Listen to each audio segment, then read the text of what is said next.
Welcome to Moments with Marianne. I'm so delighted we're spending this time here today. We have a very inspiring show coming right up with special guest Margaret Winslow, and she's here today to share with us her new book, Smartass: How a Donkey Challenged Me to Accept His True Nature and Rediscover My Own.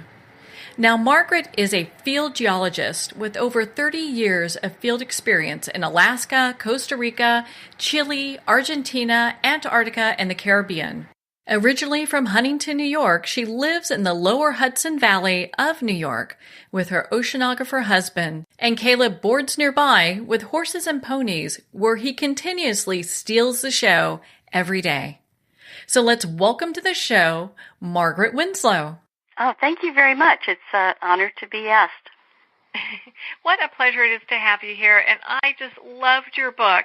There are parts of it that I just felt like crying, and parts of it that are just so heartwarming. My goodness, you've really done so well writing this book.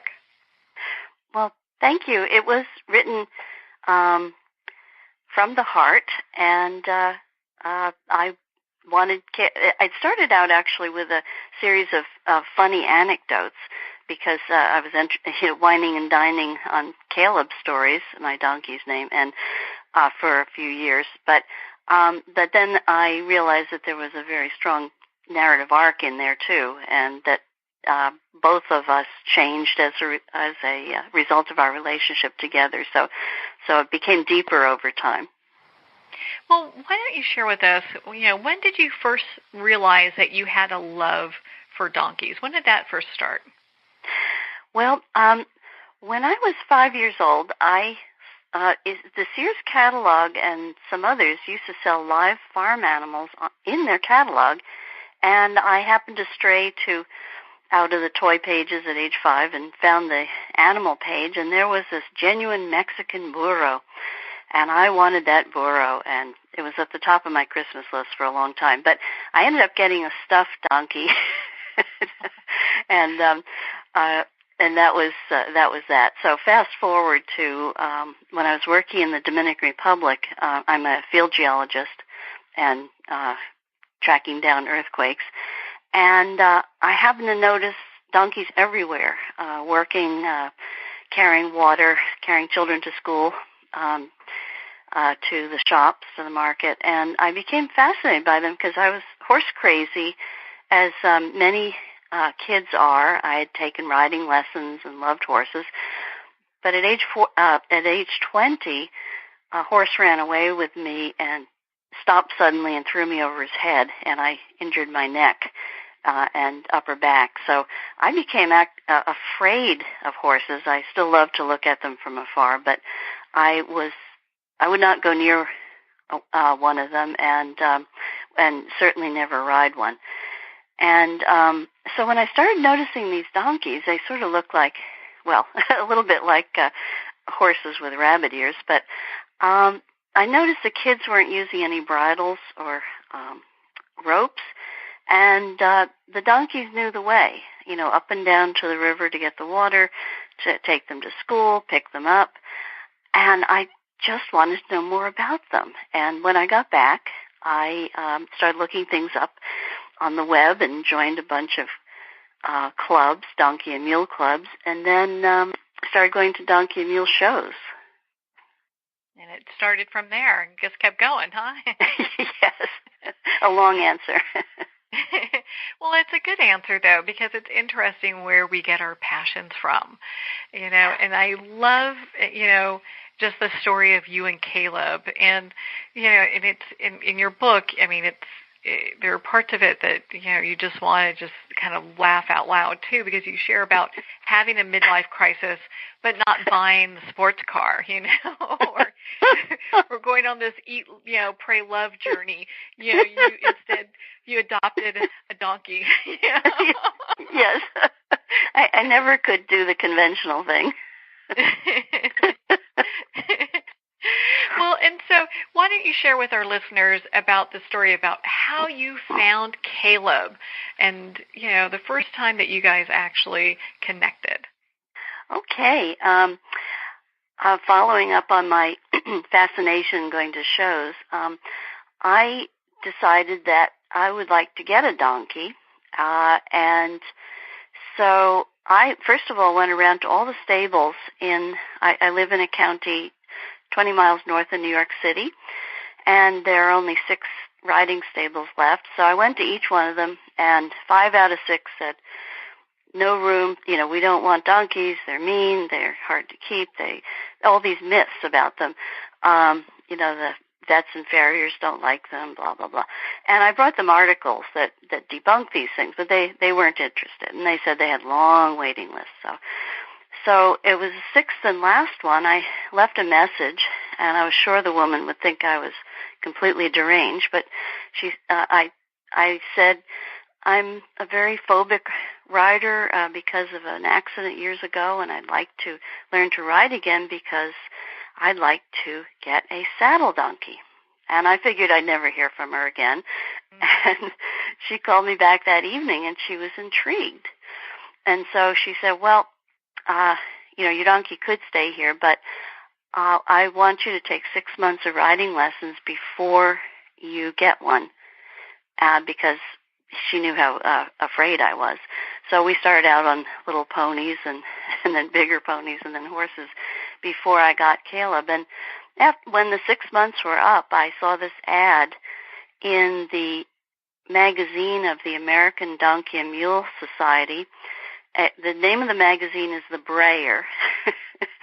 and the ad was for a white, large, standard saddle donkey. Mm-hmm. And I called the owner, and she mailed to me a bunch of photos of him, including baby pictures, although he was 4 years old.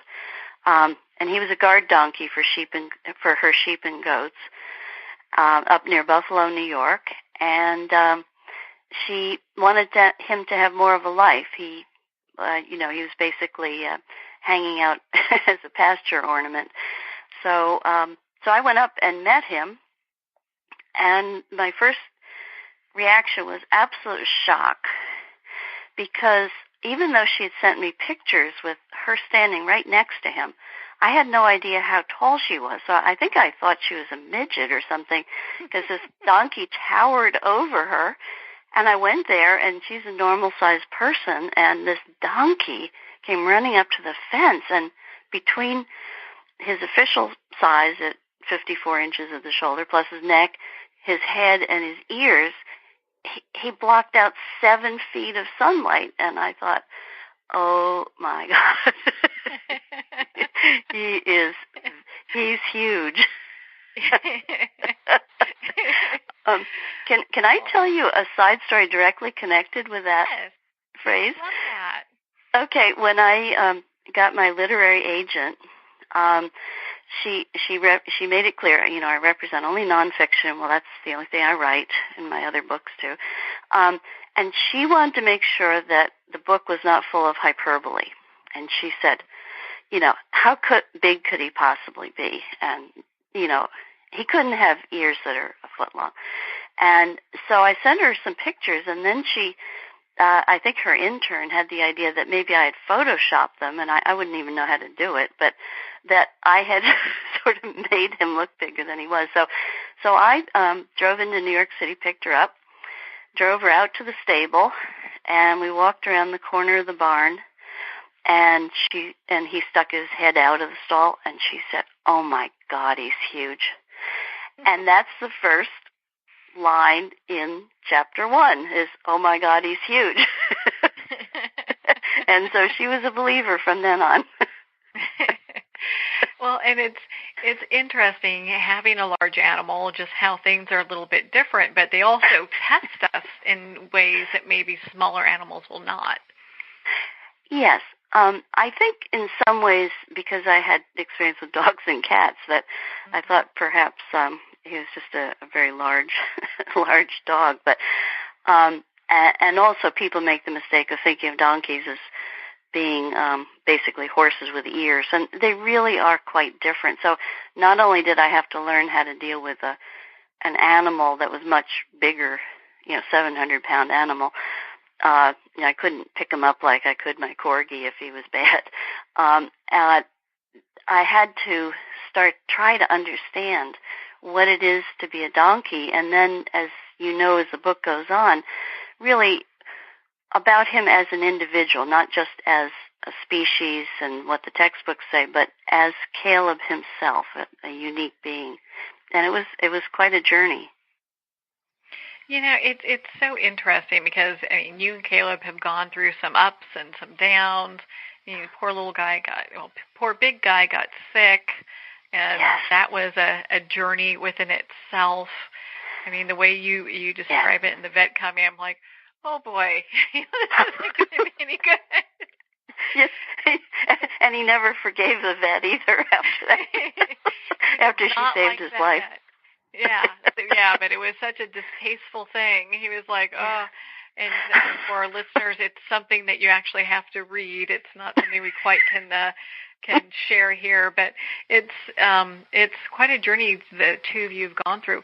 So when you first had Caleb, were there some really, I mean, we talked about you had to learn a lot because of, he's a donkey in his own, Were there yes. other misconceptions you had before you adopted him and decided, okay, this is my donkey? Well, of all the things I read about donkeys, and donkey owners really love their animals, and some of them also have horses and other animals as well, and they talk about them being steadfast, affectionate, playful, very smart, undervalued, and it rang a bell with me. I don't know. I'd like to think I meet all those criteria, but I was feeling very undervalued at work, and I was sort of feeling like the work animal of our department.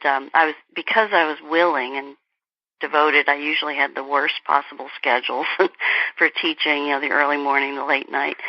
And it just rang a bell. So I thought that a donkey and I would be like, I don't want to quite use the word soulmates, but it came to seem like that we understood each other on a level that neither of us felt understood before. So I and that was a presumption on my part and a complete projection. I think a lot of people feel that way though when they get a pet. Yes. I rescued a pet.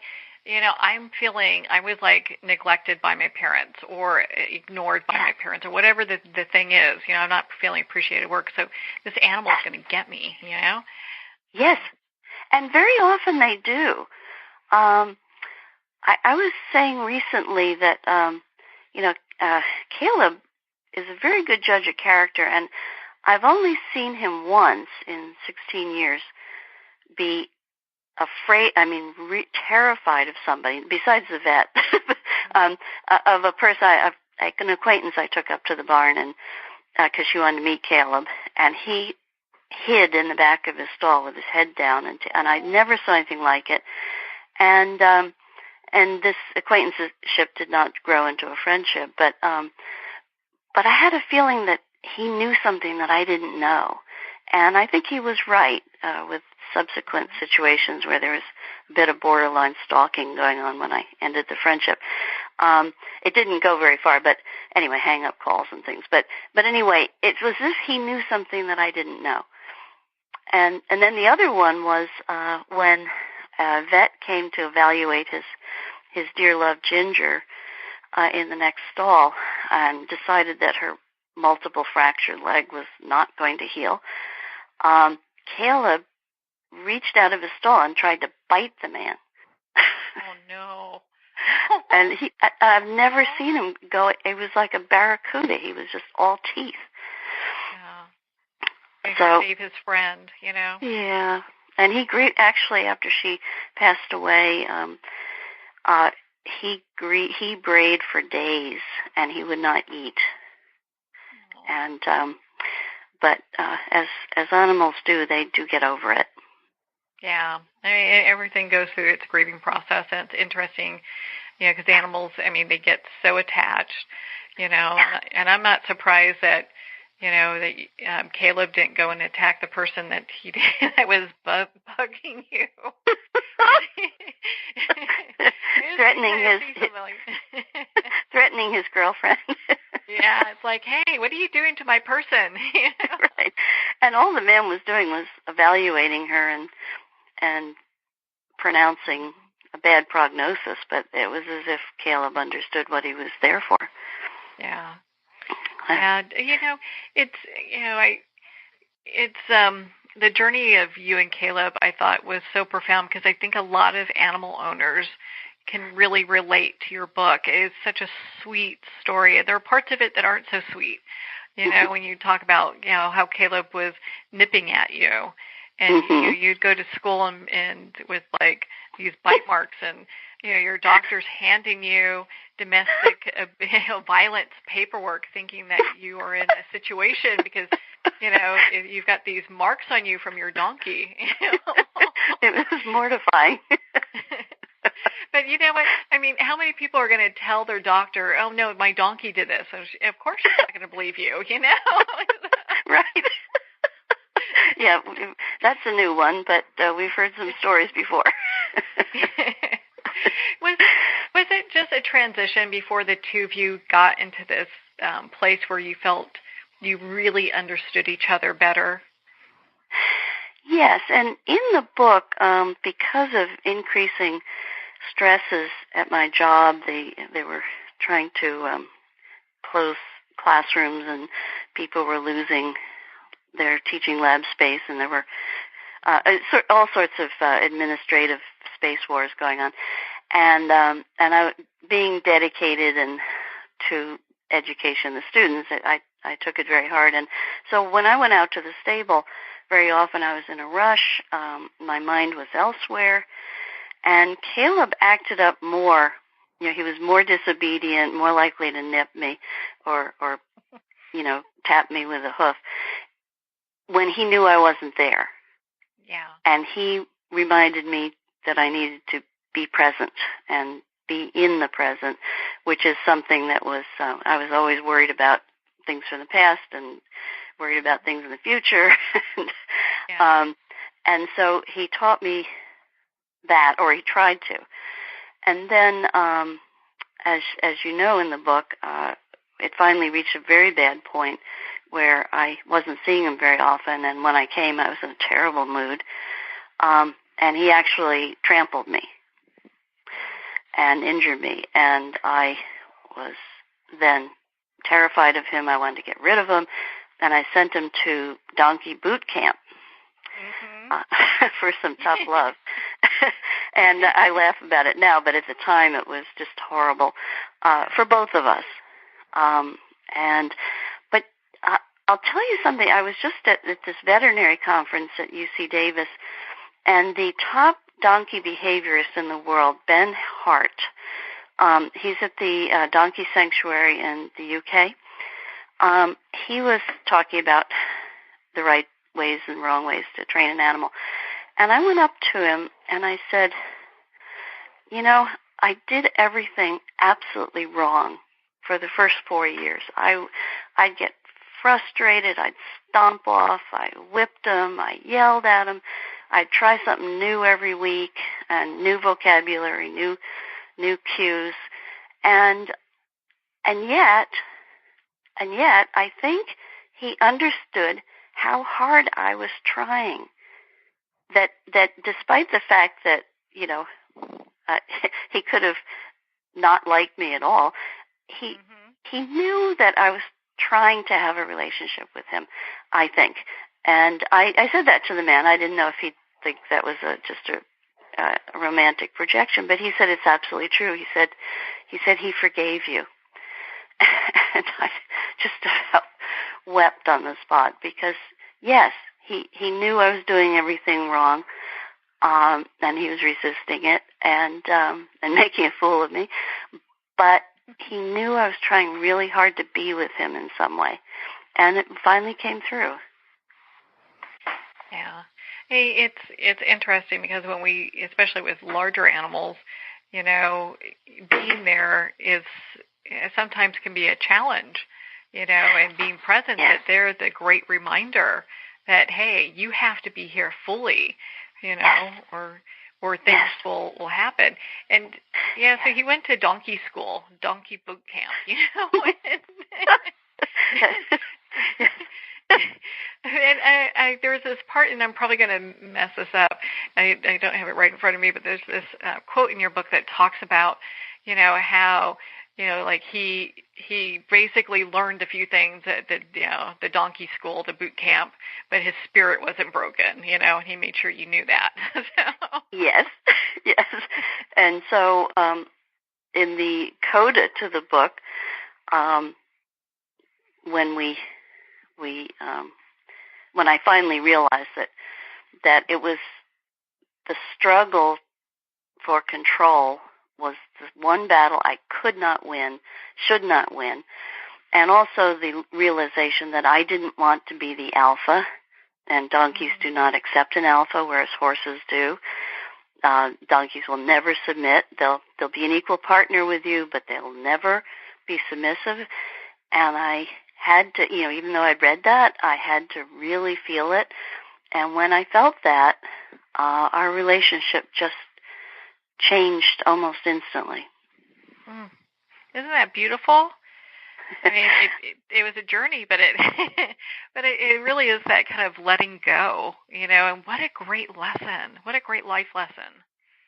Yeah, and I have a fellow author friend who adopted a child from Russia, and she had a lot of trouble with it, and she was reading the manuscript, and she said, this isn't just for horse lovers or donkey lovers or even animal lovers. She said, when we're trying so hard to communicate and understand each other, it applies to all relationships. Yeah. Yeah, just about every relationship there is in your life, Yeah. And, what a beautiful donkey. I mean, that is one huge animal. I was looking at the baby pictures, and it's like, wow. I think it's like 4 or 6 months. It was bigger than its mom. I'm like, woo. Oh, that was 6 weeks. Yeah. 6 weeks. Yeah. Even. But Caleb is absolutely beautiful. He's all white, and he's just a beautiful animal.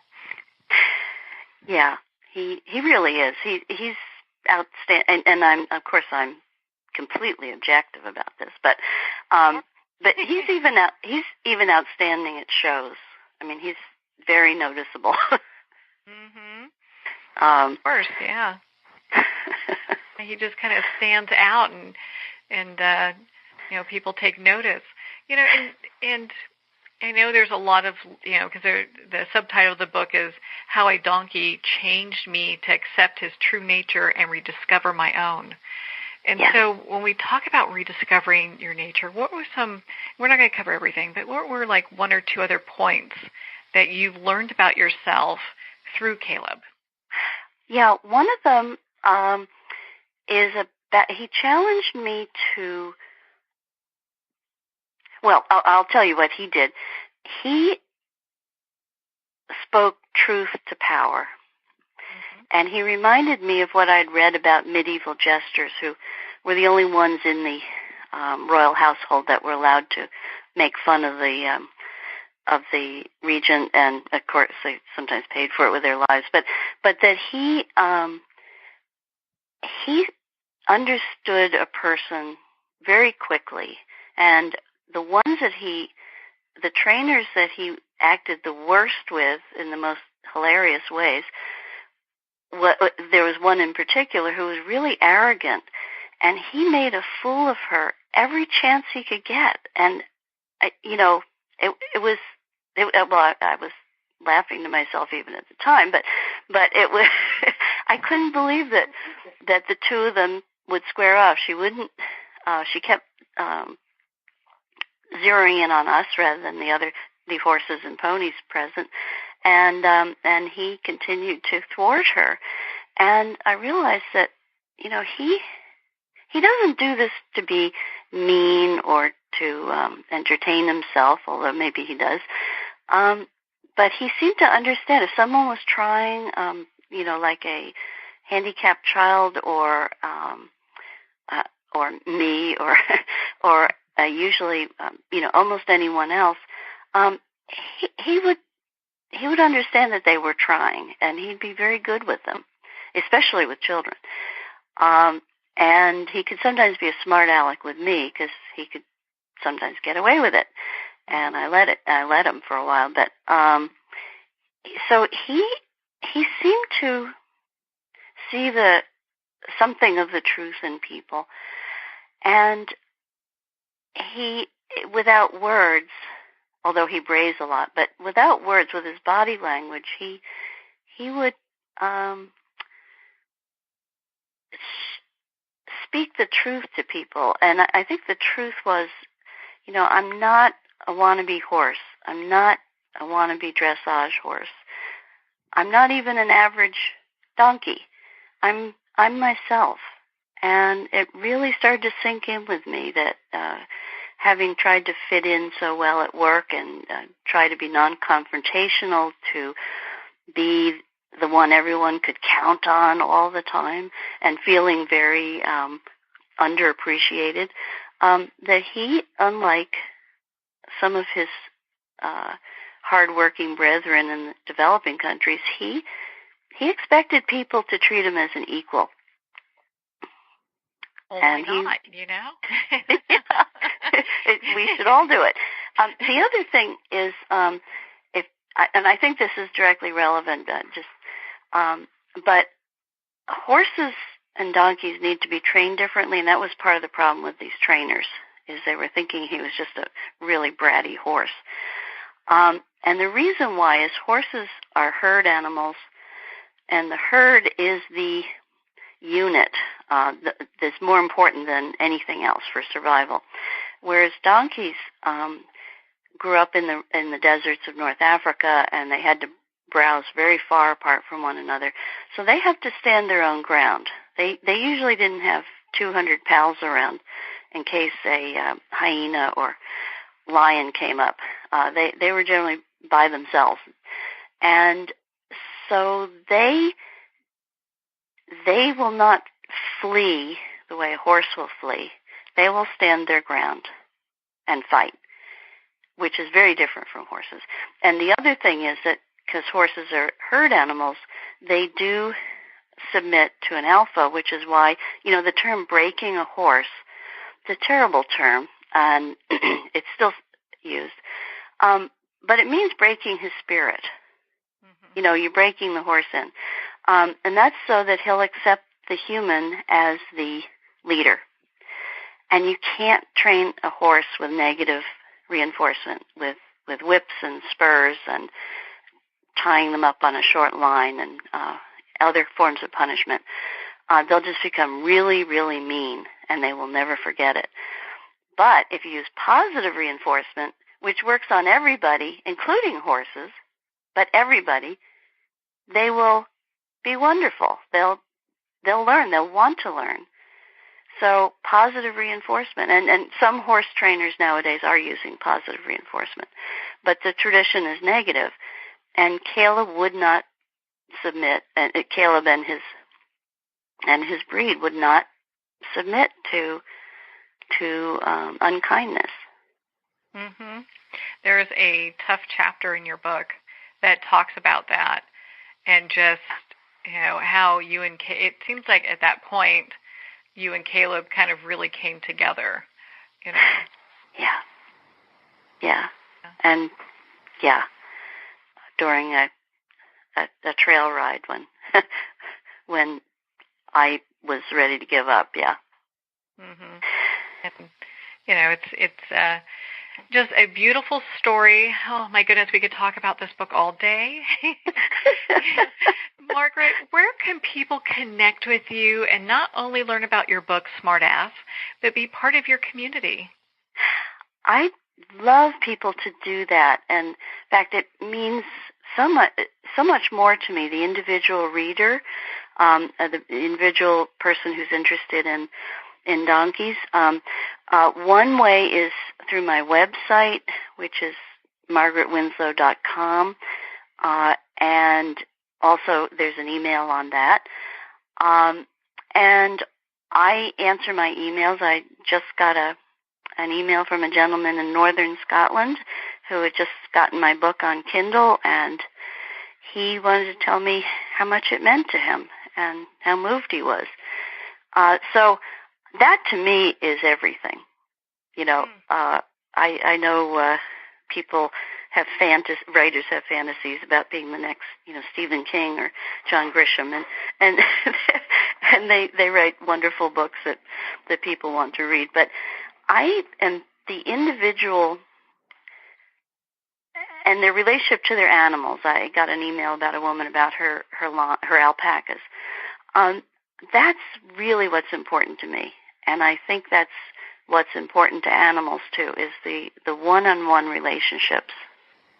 Yeah, it's such a journey, and people who have large animals or have animals they're very attached to are going to love this book. This is a great gift idea, great stocking stuffer.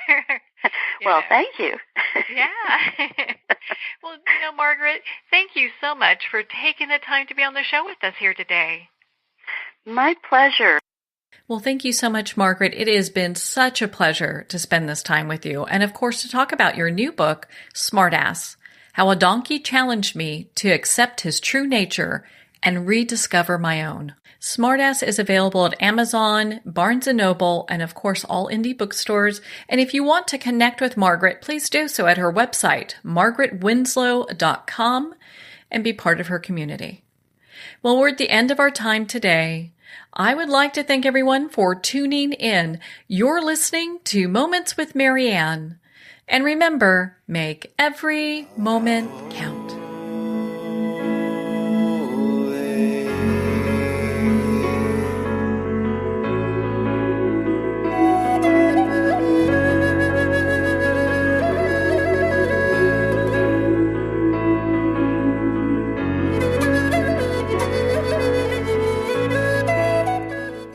In a single moment, your life can change. Moments with Marianne is a transformative hour that covers an endless array of topics with the best of the best. Her guests are leaders in their fields, ranging from inspirational authors, top industry leaders, and business and spiritual entrepreneurs. Each guest is gifted and a true visionary. A recognized leader in her own work, and while teaching others to develop, refocus, and grow, Marianne will bring the best guest and sometimes a special surprise. Don't miss this. You never know just which moment will change your life forever. Moments with Marianne airs every Sunday, Monday, Thursday, and Friday at 8 p.m. Eastern and 5 p.m. Pacific Time. Make sure to tune in and visit momentswithmarianne.com for more information.